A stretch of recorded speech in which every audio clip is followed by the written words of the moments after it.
следующей неделе.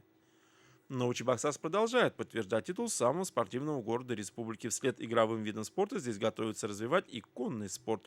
Главным спортивным событием Всероссийского дня физкультурника в городе Химиков стал конно-спортивный праздник, программа которого была весьма разнообразной. Любителям верховой выездки воспитанники конно-спортивной школы продемонстрировали котельон «Королевский бал». Знатоков бегов порадовали заезды на лошадях рысистых пород.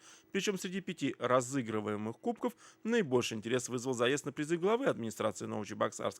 В числе фаворитов значился Днестр, защищающий цвета города Химиков. Увы, но в шаге от финишной прямой лошадь засбоила, и первым финишный створ пересек «Ласковый май» под управлением Николая Пыркина. Как все жители города Новочебоксарска, я тоже ждал победы нашей лошади, но, к сожалению, мы заняли только второе место. А с другой стороны, как организатор соревнований, я считаю, что сильнейший должен выигрывать. Уже сегодня Новочебоксарск становится центром развития конного спорта в республике. А то, что в этом городе лошадей любят и знают в них толк, можно было убедиться во время показательных выступлений казаков конно-спортивного клуба «Хутор Отрадный». Совсем недавно джигитовка обрела статус вида спорта. Ну а что может исполнить настоящий казак в спортивной джигитовке, показал квинтет воспитанников школы.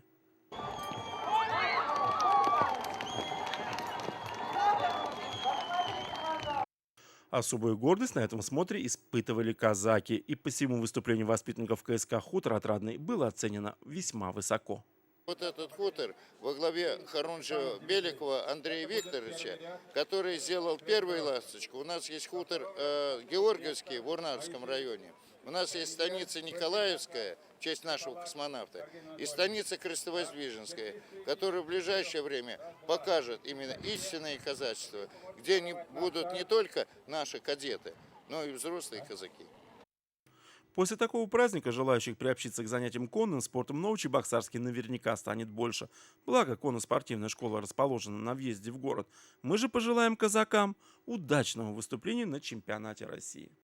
Сегодняшнее выступление – это предстартовая подготовка на предстоящий чемпионат, который произойдет в следующие выходные в Москве. Так что, надеюсь, без медали не вернемся. Юстиции Чувашской Республики Петрову Валерию Павловичу.